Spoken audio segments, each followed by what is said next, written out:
But there is zero evidence that Maduro did it in the last few years. This is kind of the whole point. You're literally defending Maduro in Venezuela right now. I am not defending Maduro. I am telling you the guy you say is unifying is a pathological liar. Please like, subscribe, and share.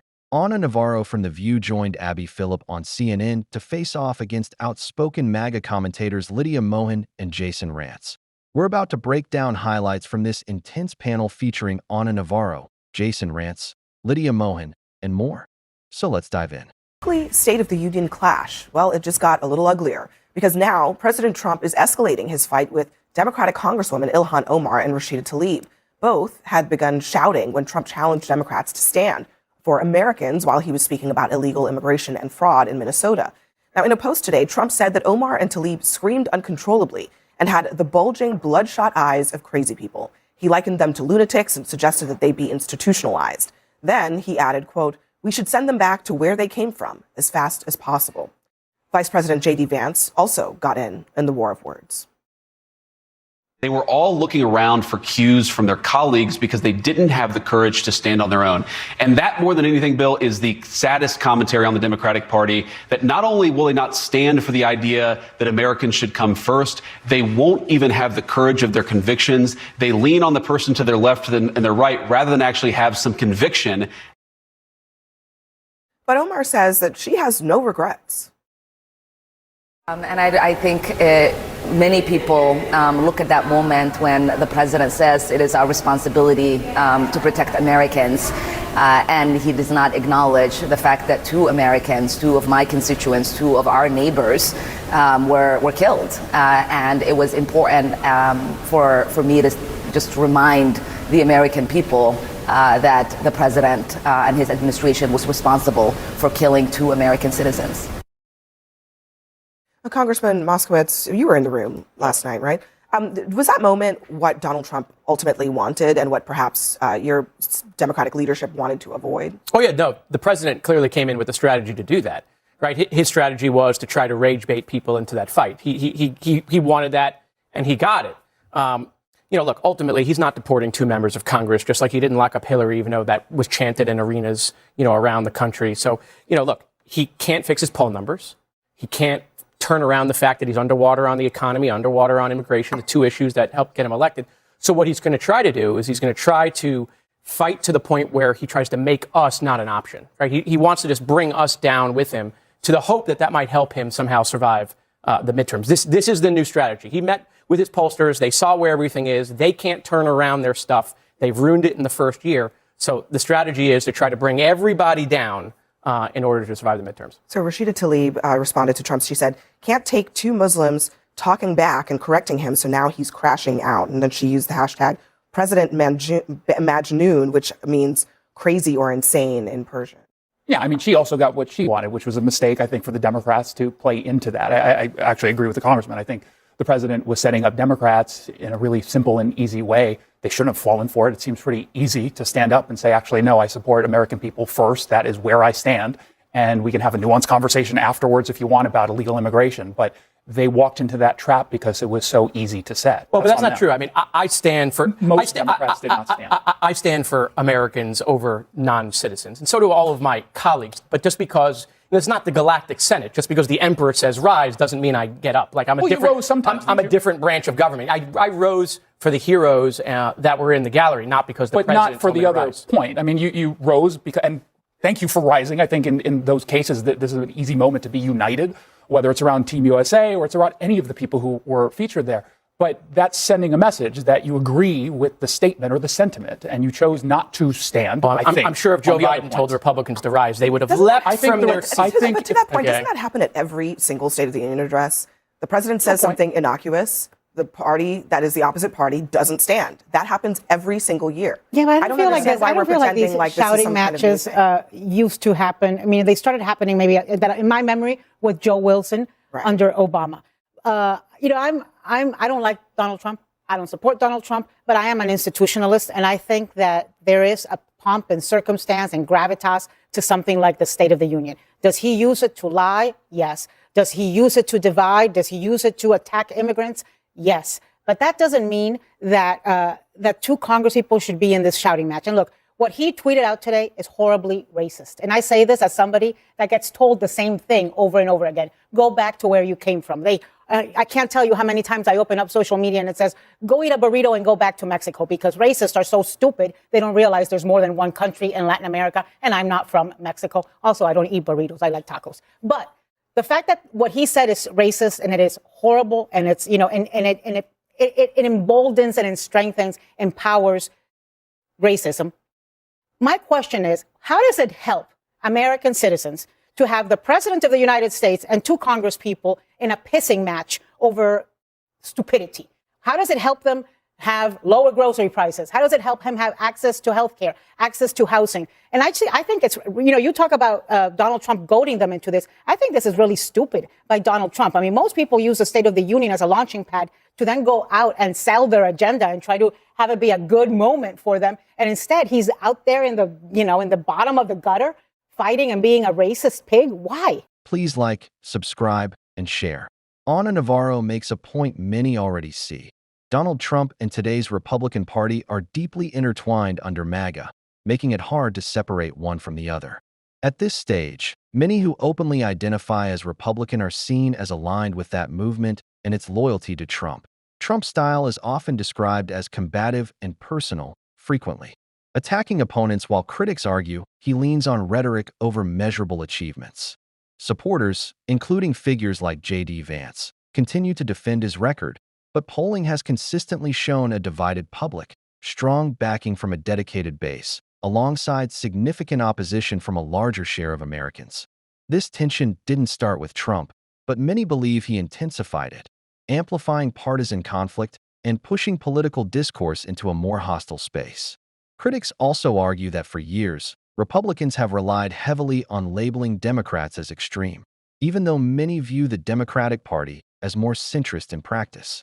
The bigger question remains, with political rhetoric this polarized, is there a path back to a more balanced and constructive national conversation? Ask this question. Is it asking too much to expect the President of the United States, the Commander in Chief, to set the tone in the room for the State of the Union? Yes, it's asking too much. Okay, but It's asking too much. it had to be awful tough. I talked to a lot of members of Congress about attending versus not attending. Both of the Congresswomen who the President, the Commander in Chief, have been after for a while now. Yeah, that's true. Were in the room, in their seats, on behalf of the people that they represent. I served as a law enforcement officer for a lot of years, and to even ask or make a statement that you need to protect this group first over another group. When I was on the street, if somebody needed help, I didn't check their citizenship before I helped them. So the president started off trying to divide, which he does so well, the nation, right? And you want to talk about protecting Americans? That's exactly what Ilhan Omar was doing, talking about 2 U.S. citizens who were killed under very questionable circumstances in her district. Is it fair for her to raise that? I mean, Trump is asking about protecting Americans.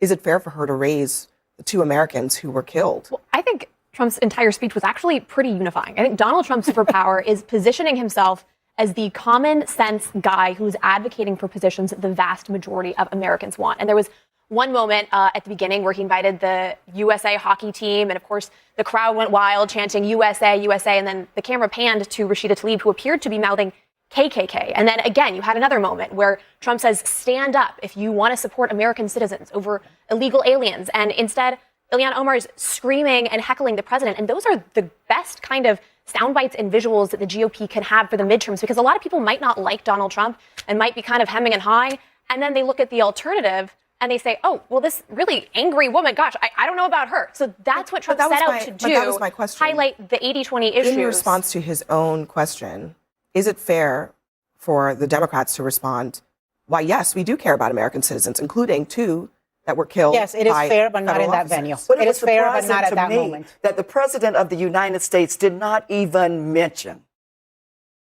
the 2 U.S. citizens that were killed in Minnesota.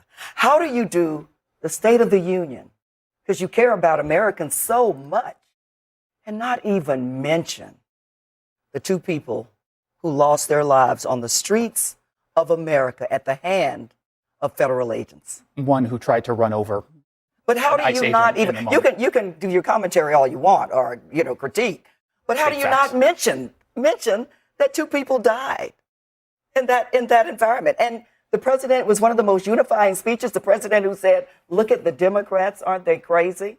He obviously does not understand that when he won election, he is supposed to represent all people. When you go through some of the moments he went to, right, he pointed to a little girl, Delilah, who was almost killed by an illegal alien, miraculously came back. She was there with her dad. When you have Democrats who won't stand and applaud her recovery, yeah, I think that's Sadly, crazy. people are killed in America every day.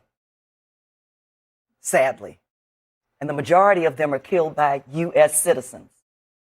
So whether an I don't understand that point. undocumented That immigrant, point- I'm saying whether the thing it's he was calling out an about undocumented immigrant or a curtailing U.S. citizen fentanyl, who's the about supporting perpetrator, No, here's the the bottom difference. line is somebody has died or someone has been One died as a seriously result injured. of bad policy that was in place for 4 years, allowing people to come into this country unvetted illegally. And if we had border policies that actually worked, those people wouldn't be here and those deaths would not have occurred. That's the difference. So when you can point directly to policy, I think that's obviously well within the scope of any president, Democrat or Republican. Yeah, by the way, it went so well in Minnesota that the president sidelined his secretary, skipped her in the cabinet meeting, replaced her with Tom Homan, who then pulled everybody out. So yeah, worked real well that they abandoned it and left. That's number one. Number two is, look, Donald Trump there's a lot of verbs and adjectives to describe. Unifying is not one of them. He doesn't even think he's unifying. That's not his strategy. Two-thirds of the people who watched the speech thought it was very positive, and they liked it. Actually, it was the see those lowest stats. positivity in 20 years Yeah. of And any. I think that's right. Listen, That's and right. he patently, bold-faced lied about illegal immigrants and criminality. He said that the man who had killed the Ukrainian woman in Charlotte, North Carolina, Irina, was an undocumented immigrant who had been let in by Biden. That was a lie. That's He's a not U.S. true. citizen. He was born in North Carolina. You're right. He misspoke, but it was another 12,000 policy wasn't failure that led to misspeaking. him killing That was her. purposeful, him using illegal immigrants as the boogeyman. He said 12,000 murderers had been allowed in by Joe Biden. That's made up. He's making that number up and conflating We don't numbers. know. That is We don't know. There's maybe 20 know. people who We came do across know the because southern ICE border. has put out Yes. numbers. No, we we do actually do know. know that that's not We true. do It is a know. lie. Listen, he lied over 20 times. Daniel Dale from CNN has done the fact checking, and a lot of those lies were about immigration. He said Maduro opened up the prisons and the insane asylums. There is no evidence, zero, that Maduro did that. Castro did it in 1980. But there is zero evidence that Maduro did it in the last few years. This is kind of the whole point. Is you're literally defending Maduro in I am not Venezuela right defending now. Maduro. I am telling you the guy you say is unifying is a pathological liar. I don't think it's defending Maduro to just point out that what Trump said about Maduro is not true, okay? That's not a defense of Maduro, it's just a defense of Bobby, he's facts. so unifying. I feel unified. Don't you feel unified? I mean, I feel so unified that the president, he's just unifying everything. It is painting us. We are with being brought together at every moment of every day. We're just dripping. All right, next for Please like, subscribe, and share.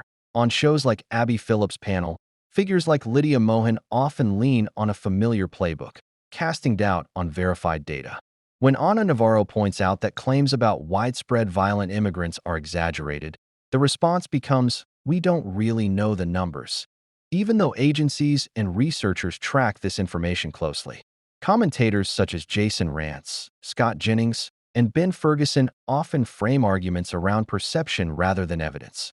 Despite branding themselves as facts over feelings, without critics argue much of the messaging narratives that heavily on their audience. Where isolated incidents Navarro and others counter with documented points. At the same time, like the long record of sometimes misleading statements attributed to Donald Trump, which supporters frequently dismiss as opinion. You also see a clear split. One side cites data, like low approval ratings highlighted by Jared Moskowitz, while the other describes the same moments as unifying. It's a clash between measurable facts and personal interpretation. Zooming out, public opinion remains deeply divided, with a large portion of Americans expressing strong opposition to Trump and his agenda. What do you think? Was Navarro right about Trump's State of the Union, or do you side with voices like Lydia Mohan and Jason Rantz? Drop your thoughts in the comments, and don't forget to like and subscribe.